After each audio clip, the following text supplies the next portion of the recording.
Bonjour à tous, j'espère que vous allez bien. Alors aujourd'hui je suis ravie de vous retrouver puisque je vais vous proposer une revue complète à propos des Snap Shadows palettes. Ce sont des nouvelles palettes qui ont été annoncées il y a seulement quelques jours par Fenty Beauty et elles sortiront le 26 décembre chez Sephora. Donc j'ai tout plein d'infos à partager avec vous. Je vais bien évidemment vous présenter chaque palette de cette collection et dans cette vidéo comme d'habitude vous allez pouvoir retrouver des swatchs pour pouvoir faire votre sélection de palettes que vous préférez parmi ces 8 références. Mais vous allez aussi pouvoir retrouver 3 maquillages puisque dans cette vidéo je vous présenterai un zoom sur 3 maquillages réalisés avec 3 palettes différentes. Donc et bien écoutez, si vous n'êtes pas encore abonné à la chaîne, n'hésitez pas à le faire en cliquant sur le bouton s'abonner ci-dessous, c'est gratuit, ça vous permettra de louper aucune de mes futures vidéos et futures revues à venir. Et si vous avez hâte de découvrir les nouvelles Snap Shadows palettes de Fenty, eh bien je vous invite à la liker puisqu'on va commencer tout de suite. Alors ça faisait un moment que Rihanna nous avait pas proposé une nouvelle palette de fard à paupières et là il faut dire qu'elle a pas fait les choses à moitié puisqu'au lieu d'opter pour une seule et grande palette comme elle avait pu proposer jusqu'à présent, je crois que ça remonte à la collection de Noël.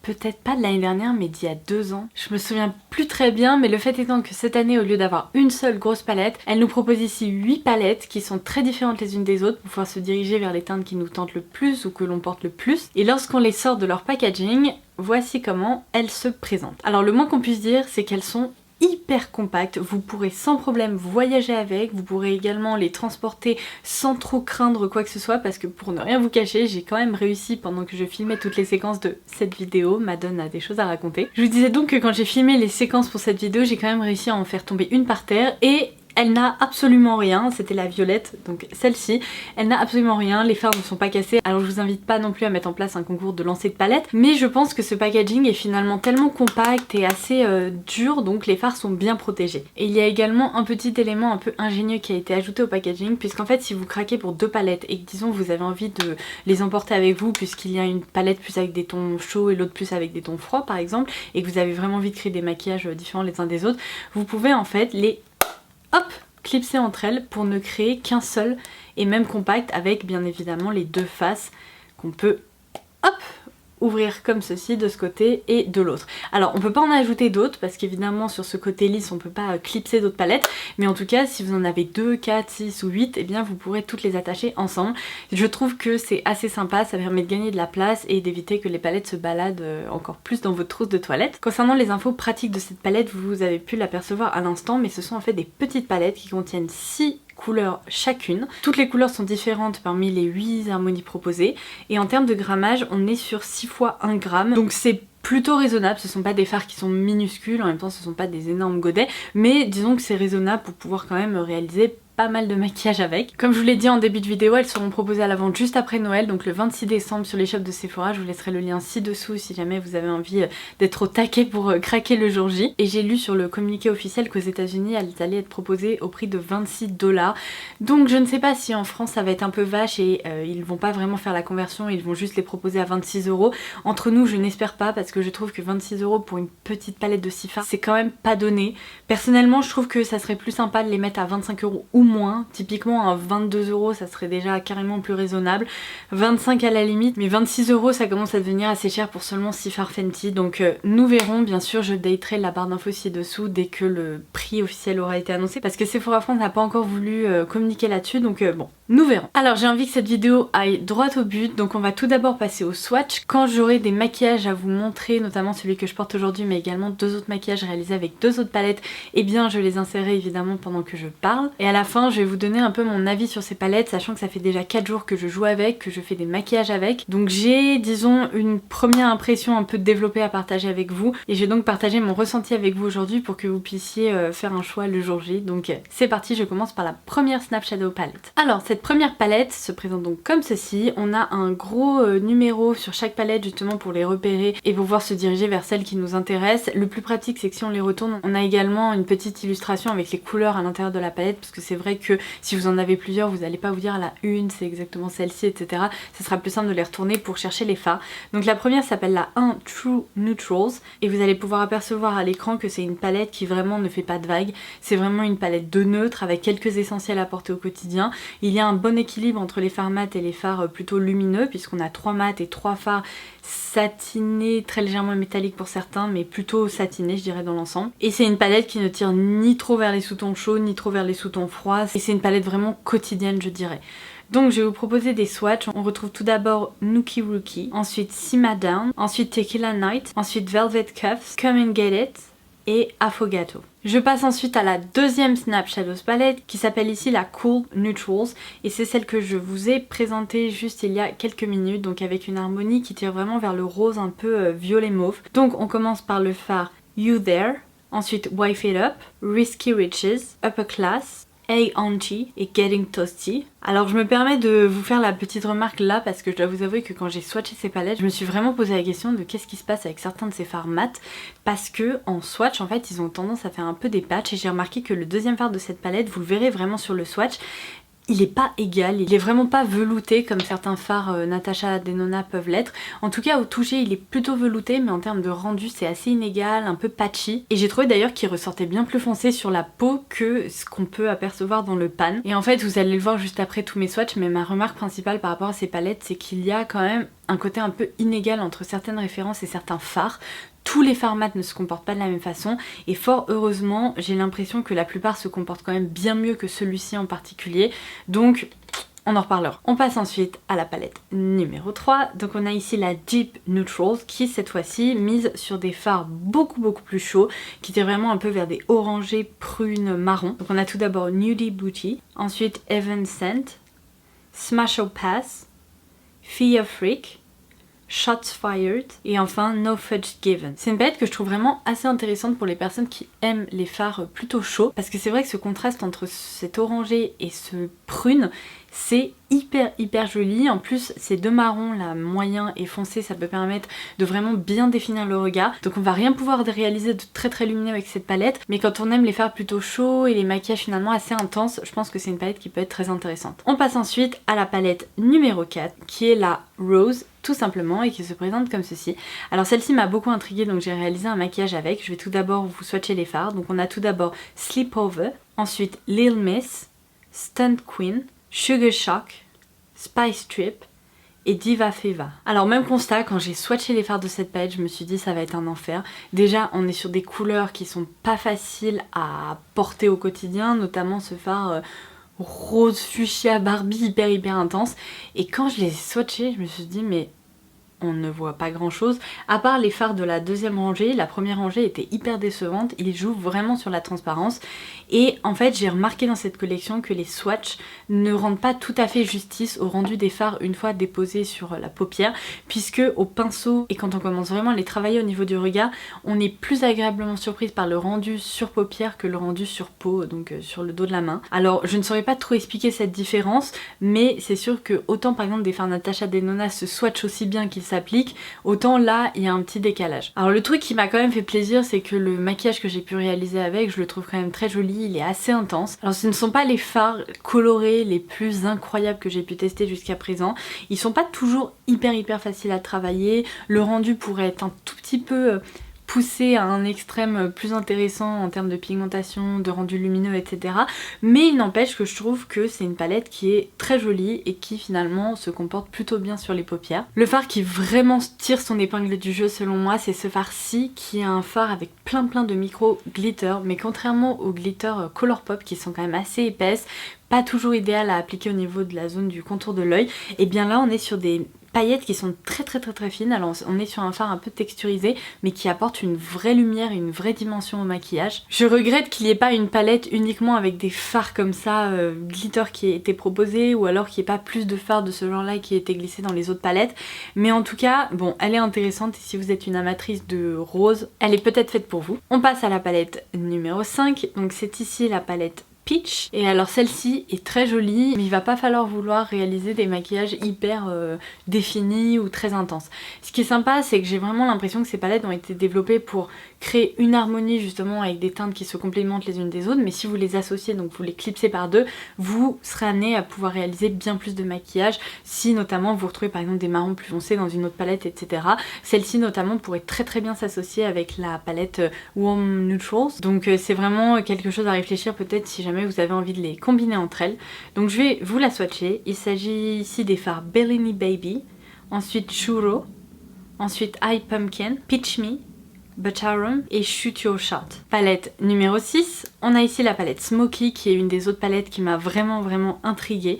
C'est la petite palette essentielle en fait pour pouvoir réaliser des smokies et des maquillages plutôt intenses. Donc ce qui est sympa c'est que c'est une palette Smoky mais qui tire vraiment vers les sous-tons plutôt froids, presque un peu gris. Alors on a bien sûr des marrons taupes mais on voyait on a vraiment ce côté un peu gris bleuté noir mauve qui ressort et taupe aussi qui ressort vraiment de cette palette. Donc on commence par le fard That Dip, Chestnuts, You Up, Second Date, Patty Cakes et Tan Lines. Même remarque que pour l'autre palette, donc la rose, on a ici un fard vraiment micro glitter qui est tellement joli que je me suis dit il faut absolument que je le teste pour un maquillage. Alors, comment vous dire, j'ai l'impression que le maquillage que j'ai réalisé était plutôt très joli en vrai et c'était vraiment un smoky assez intense et le rendu était plutôt joli. Mais j'ai quand même deux remarques à vous faire. La première c'est que ça n'a pas été très évident de réaliser ce smoky. J'ai déjà utilisé des palettes smoky comme ça, typiquement la Tom Ford qui est une de mes préférées ou même des palettes d'autres marques. Notamment il y en avait une chez Clinique que j'avais vraiment adorée quand je l'avais testée, qui sont tout de même plus faciles à utiliser pour réaliser des smokies assez rapidement, assez facilement, parce qu'en fait les fards de cette palette ne se sont pas estompés aussi bien que je l'aurais souhaité, notamment le noir qui avait tendance à faire un peu des stries ou des effets de matière vraiment assez étonnants. Et en fait plus j'ai commencé à travailler ces fards la taupe, plus j'avais l'impression qu'en pleine lumière il y avait des reflets très légèrement mauves qui ressortaient et qui donnaient un air presque un petit peu malade, chose qu'on n'a pas du tout envie de faire ressortir dans un smoky, parce que le but c'est d'avoir un regard vraiment très sensuel, un peu mystérieux et pas malade ou cadavérique. Et ça c'est le genre de truc que vous remarquerez peut-être pas sur votre carnation, mais moi sachant que j'ai la peau très blanche, ce genre de sous-ton un peu étrange ça ressort extrêmement facilement sur ma peau. Donc j'étais un peu étonnée parce qu'en fait j'avais des sous-tons un peu mauves qui ressortaient mais je n'avais absolument pas utilisé ce fard un peu mauve, donc je me suis dit mais que se passe-t-il? Alors vraiment mon coup de cœur c'est ce fard-ci qui pour le coup je trouve a permis de sauver le maquillage, parce que s'il n'était pas là pour apporter un peu de dimension et de luminosité, même si c'est un fard très foncé on est d'accord, je pense que le rendu n'aurait pas été à la hauteur. Donc j'ai essayé de sauver le truc un peu comme je pouvais. En fait j'ai vraiment trouvé que c'était les fards de transition qui n'étaient pas évidents à travailler. Ils pouvaient vraiment avoir un rendu un peu patchy, par endroits être très pigmenté, par d'autres un peu moins, faire des petits stries ici au niveau du creux. Donc celle-ci c'est un peu la palette qui m'a dessus. Bien évidemment je continuerai de m'en servir pour pouvoir vous faire un avis, parce que ça se trouve il suffit juste d'un peu de dompter les fards et de les apprivoiser. Mais j'ai l'impression en tout cas que dès la première utilisation ça aurait pu être plus simple que ça ne l'a été d'un point de vue réalisation du maquillage. Palette numéro 7 qui est celle que je porte aujourd'hui sur les yeux, et je ne vais pas vous mentir, c'est l'une de mes préférées de la collection, je la trouve tellement intéressante et je trouve que cette fois-ci eh bien tous les fards sont vraiment à la hauteur et elle permet vraiment de réaliser des maquillages mine de rien qui sont tout de même très différents les uns des autres. Donc la numéro 7 c'est ici la palette Cadet et je vais vous donner le nom des fards. On a tout d'abord Money Mission, ensuite Take Cover, Glamo Camo, Fatigue, She Salute et Good Cookie. Je vais vous montrer tout de suite à quoi elle ressemble, mais vraiment c'est une palette tellement intéressante. Si vous aimez les couleurs un peu mutées, avec ces moutardes, kaki, gris et puis ces petites pointes là de fard lumineux, je pense qu'elle pourrait vraiment vous plaire. Je trouve que toutes les couleurs de transition sont hyper intéressantes et vous savez quoi, j'ai l'impression qu'en fait c'est une sorte de mini palette Naked Honey d'Urban Decay, sauf que là c'est beaucoup plus petit, facile à transporter et vous voyez on peut très facilement faire ressortir des reflets un peu miellés, un peu moutarde, jaune grâce au fard de cette palette. Je la trouve trop chouette. Franchement, que ce soit le kaki, le moutarde, le gris, les couleurs de transition, la mat, elles sont sublimes. Elles sont hyper faciles à travailler, celle-ci, mais vraiment. Pour le maquillage que vous voyez aujourd'hui sur les yeux, en fait j'ai utilisé tous les fards de cette palette à l'exception du gris. Donc en gros j'ai utilisé cette harmonie-ci et le rendu, vous m'en direz des nouvelles, mais moi je le trouve trop sympa. J'ai adoré porter ce maquillage aujourd'hui. Et les deux fards lumineux sont également très intéressants. Je porte aujourd'hui en coin interne le blanc doré là, avec plein de reflets assez jaunes. Il est trop sympa. Et l'autre je m'en suis servi plutôt en coin externe. Cette espèce de cuivré là, oh là là. C'est un cuivré mais plutôt froid par rapport à d'autres cuivrés qui tirent vraiment vers le doré qui sont plutôt chauds. Et vraiment cette palette pour moi c'est la plus originale de la collection. Je vous la recommande 1000 fois celle-ci parce que j'ai déjà pu réaliser 2 maquillages avec et à chaque fois, donc évidemment celui d'aujourd'hui et un autre, et à chaque fois je me suis dit ah elle est trop belle et vraiment c'est pour moi la plus belle des harmonies. Voilà. Je termine par la palette numéro 8 qui est ici la palette Pastel Frost. Et là je tiens vraiment à saluer l'effort parce que cette palette sort complètement de la collection. Comme vous pouvez le voir, c'est une palette donc composée uniquement de teintes pastel et j'adore le concept d'avoir sorti une palette comme ça parce que bon, c'est vrai que quand on la met pas vraiment à la lumière comme vous pouvez le voir, et ben les couleurs sont quand même assez intenses, on se dit ouh, mais elle joue vraiment sur ce côté givré, frosty et donc les fards sont tous très lumineux et je pense que pour apporter une petite touche couleur comme ça, un peu plus sobre, peut-être créer un coin interne très lumineux et coloré, elle peut être hyper intéressante. Vraiment le concept d'emporter une palette comme ça très colorée avec une palette plus neutre et de les clipser ensemble, j'adore vraiment, je suis fan. Et en fait ce qui est très intéressant dans cette palette, c'est qu'on a ce fard un peu turquoise bleuté qui est sublime et je sais pas si vous vous souvenez mais il y a à peu près 3-4 ans, il y avait une mode comme ça dans le make-up avec un coin interne justement très turquoise mais très clair qui éclaire vraiment le regard et ça permettait d'apporter une petite touche colorée. Et là j'ai l'impression qu'on peut créer ce genre de maquillage avec tous les fards de cette palette. Je les trouve sublimes, que ce soit le turquoise, le petit vert là, le mauve, ah ils sont tous trop sympas. Et ceux-là ils sont tous très pigmentés, sachant que ce sont des fards lumineux, ils se comportent en fait mieux et ils sont plus faciles à travailler que les fards mat je trouve dans les autres palettes.